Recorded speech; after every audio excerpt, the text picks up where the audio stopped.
Ladies and gentlemen, boys and girls, welcome to the Everything is Bad New Fangled Motion Picture Show. Welcome, one and all, to another episode of the Everything is Bad Newfangled Motion Picture Show. I'm your host, Niall. And I'm Nolan.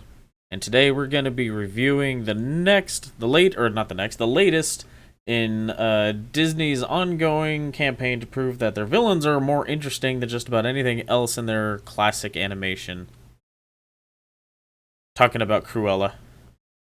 Yep. So before we get too far along, I do want to say that we're going to give a spoiler-free review of this movie, and then we'll give you a spoiler warning and go more in-depth into it from that.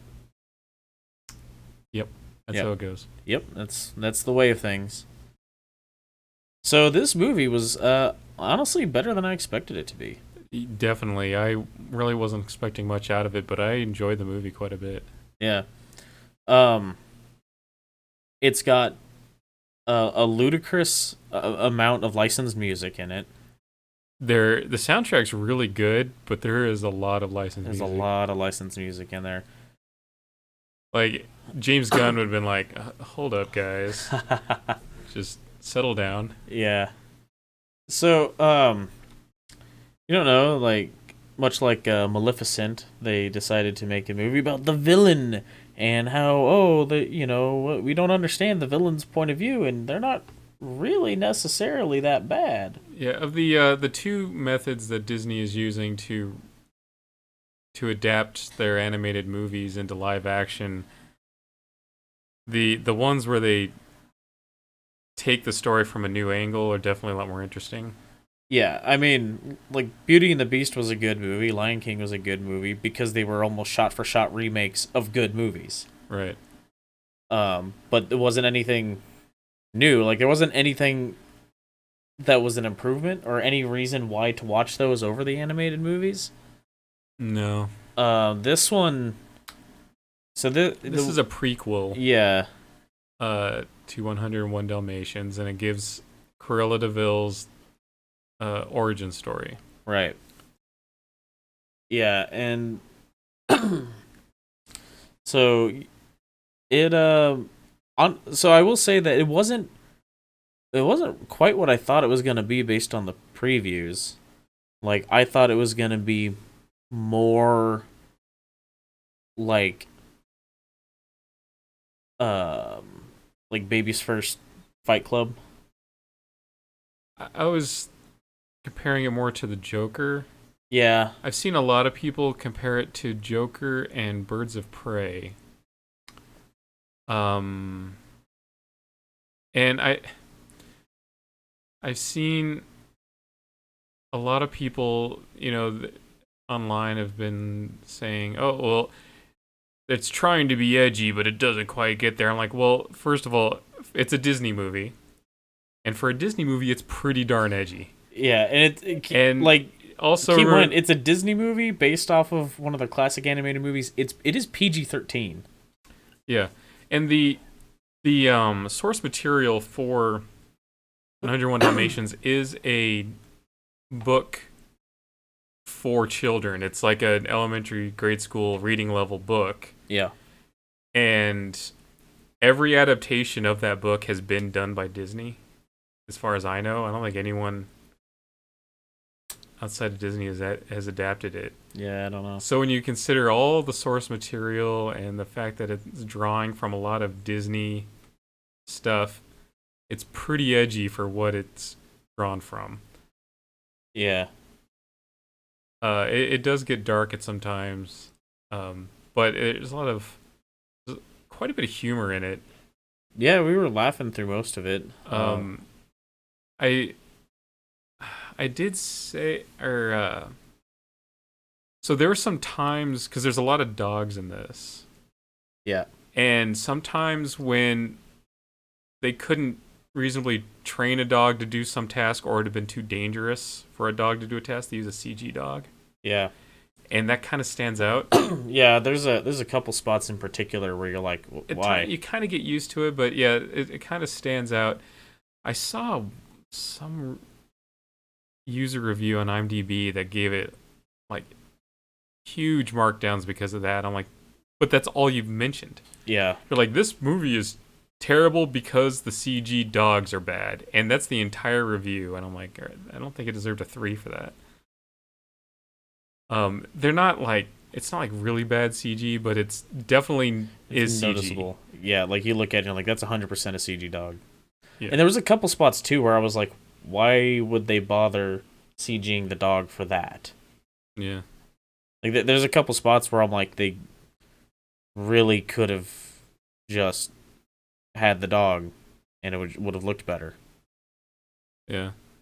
But you kind of get used to it while watching the movie, and it's not like taking you out of it after the first few times. You just sort of accept it. Yeah. But yeah, overall, I thought this was pretty good. And then I know for it's set in 1970s London in the world of high fashion. So there's all kinds of crazy costuming going on. I know there's certain people out there that will admire it for that alone. Yeah. And it's a little bit of like, a sort of counterculture movie. Yeah, which like is, our I was comparison to Joker. right. I mean, I was kind of expecting more of that and like more because in the trailers there's like the shot where like everyone in the room is wearing the black and white wigs and stuff. And I was kind of expecting more of like a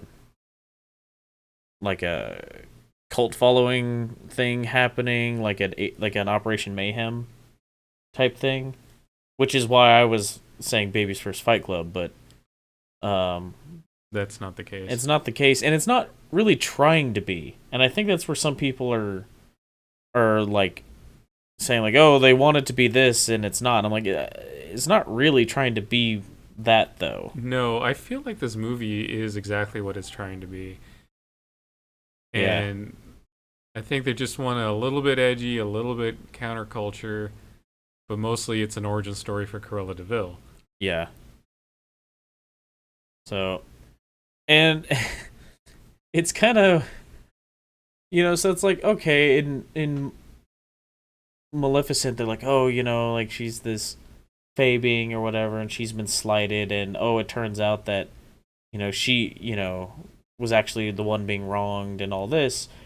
Whereas in this, it ends and you're like rooting for Cruella at the end, and you're like, okay, but she does have every intention of skinning a bunch of Dalmatian puppies to make a coat in like a few years. Yeah. And then that's never addressed. So it's kind of like, well, yeah, all right, we're rooting for her, but then you sit there and think like, but whereas Maleficent, you're like, oh well, yeah, because Sleeping Beauty was told from the kingdom's point of view, right. Although there was a point in Cruella where I was like, yeah, I could see this woman skinning some puppies later down the road. Yeah. But yeah, I definitely recommend checking this out. It is PG-13 for a reason, so like very young children, probably not the best call. And it's not necessarily that anything's gonna frighten them. I think they wouldn't understand what's going on. Yeah. In a lot of cases, there is a little bit of violence, and there is some murder. Yep. We'll talk of it anyway. So. Well, no, we see someone straight up get murdered. Yeah, we do that, and some attempted murders. No swearing, obviously. But yeah, I think it's PG-13 because largely because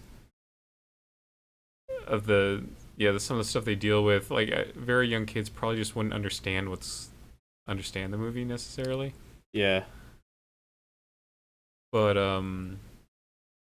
yeah, it was definitely a lot better than I expected. And if you like 70s rock, it's got a banging soundtrack. It really does. That soundtrack slaps, that's for sure. there was a couple of, everything was good, was used well in the situation that it was being used in, right? There was one spot though. I'm not gonna get the spoiler to say they use the opening to The Wizard by Black Sabbath. Like they don't even get to the lyrics of it, and they just immediately go into a different song. And I was just like, why? Yeah, Why did that need to be a licensed piece of music right there? kind of blueballed us there. You know, I just don't understand. I'm like, this. I don't get why they would do that. Why they would spend the money to license that song when you don't even like. It's literally just the harmonic at the beginning. They don't get to the lyrics or anything. So, but yeah, when you're sitting through the credits and they get to the part where they credit all the songs in the soundtrack, you're like, whoa, it just keeps going. So, yeah, the soundtrack definitely slaps. That's for sure. So, I think it's probably all we have to say without spoiling things. Go into the spoiler bit? Yeah. Alright. So, I mean, I don't know that there's a whole lot to address here, really. I mean, there was nothing that was like a huge... Like, there was a reveal, but there wasn't anything that was like, oh my god, like, we didn't see that coming. Yeah, I mean, it starts off with Cruella as a girl, like, maybe 12 or something. Something like that. She's in, like, primary school. And she's born with half white and half black hair. That's natural. Yeah. From the get-go. And so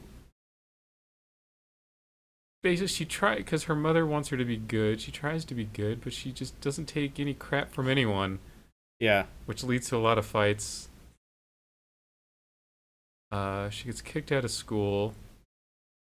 Then, so her mother's like, we're going to move to London, and she has this dream of becoming a, not her mother, but Cruella does, has this dream of becoming, her name's Estella. Yeah. Let's get that out of the way. Her name's Estella, and her mother jokingly calls her Cruella when she's being mean about something. Yeah. So anyway, they stop along the way at this big ritzy party, and she sees her mother get knocked off a cliff by a Dalmatian. She thinks she's the reason why the Dalmatians... Because the Dalmatians were chasing her. Yeah. And we know that they stopped there because her mother wanted to ask whoever's hosting this party for some money or something. And then, so she winds up in London as an orphan. She joins up with these two other Jasper orphans. and Horace. Yeah, Jasper and Horace, who were her thugs in 101 Dalmatians. Yeah. And then from there, it jumps ahead like 10 years, and they're living the lives of thieves, and she gets a job. Ultimately, she winds up working as a fashion designer, and it turns out that the woman that she's working for is the woman that her mother tried to get the money from. And then we find out that the woman actually sicked the Dalmatians on her mother, thus killing her, and this is the twist. The woman, the Duchess, right? That was her name? Baroness, is actually her mother. Yep. When she was born, her mother, she just didn't want a kid, so she had her valet, Mark Strong, said, "Get rid of this." So he takes the baby and gives her to a maid Mm-hmm. in the house, and gives them a little bit of money or something, and sends them along the way. So the maid was raising her. And when all this happened, so it turns into a revenge quest against this. By the way, Baroness is a real bitch. This movie has like 27 acts to it, by the way. Yeah, and there's parts where you're like, all right, there's at least one part where you're like, this seems like the end. Well, no, it's not. It's like half an hour. The movie's kind of long. It's 2 hours and 15 minutes about. Yeah.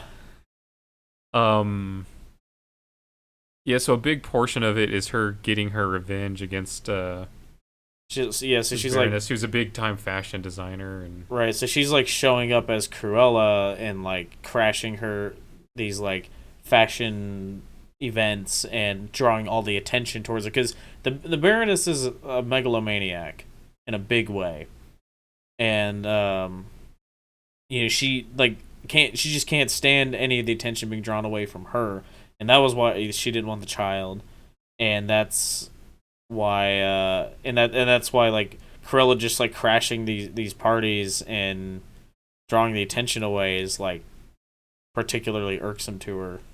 yeah. But there's a whole there's like a montage of her like showing up and doing different things, different stunts at these different galas and what have you. Yeah, and then so at the end she sets up this scheme where she tricks the Baroness into shoving her off a cliff, the same cliff that her mother, the woman that raised her, fell off. Yep. Being in witnessed front of- by a whole party, like 100 people. Right, so she gets arrested, and then Cruella winds up with the Baroness's Well, fortune, Estella, I guess. says Estella was the actual heir, Yeah, and so she willed it all to her friend Cruella, right. and so Cruella inherits the mansion, Hell Hall or whatever. It's Hellman Hall, but she rips off the The man. part. That's So Hell it's Hall. Hell Hall. Yeah, and that was the part where it's playing the wizard. Yeah. Is while she's ripping that off, and then it just immediately goes into sympathy for the devil. Which is a suitable song. It's a suitable song, but I just tried to wrap my head around why you would bother licensing 20 seconds of a song if you're not going to use any of the lyrics. Yeah, well.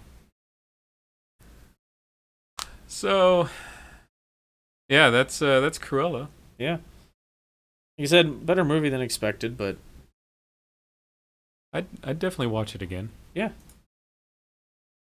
So, what's on the horizon as far as movies goes? Peter Rabbit 2's coming out. Oh, no, That movie looks real bad, right? it looks terrible. There's a movie coming out, a science fiction movie called The Unhealer. And I'm like, is that just like the Hurter? That's a weird name, right? Leon Hands, ouch. So, June 18th is The Hitman's Wife's Bodyguard. I think is the next movie we're probably going to be seeing.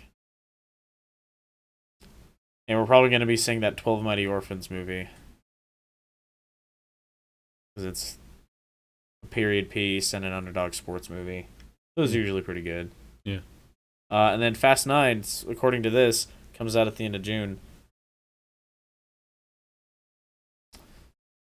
So, yeah, that's what we got coming up. Supposedly Black Widow's in July. I mean, it's currently scheduled for July, and it doesn't look like we're going to be seeing any more delays on movies, but Snake Eyes and Jungle Cruise and The Green Knight. So it looks like by July we should be back to like, summer blockbuster movies every week. It's a movie sort of thing.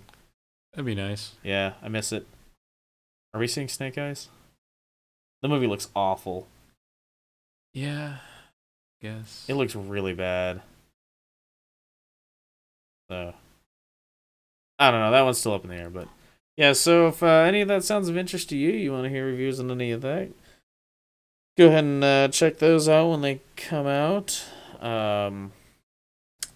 And go back to the movies. Like they've actually been pretty well attended the last few times we've been, which is nice to see. But go back to seeing movies because we gotta convince Warner Brothers to not delay Dune again now that they actually announced a release date. I don't think they're planning to delay it again. Yeah, probably not. So, but yeah, so check that out when it comes out. And I guess until next time, thanks for listening. Bye. Bye.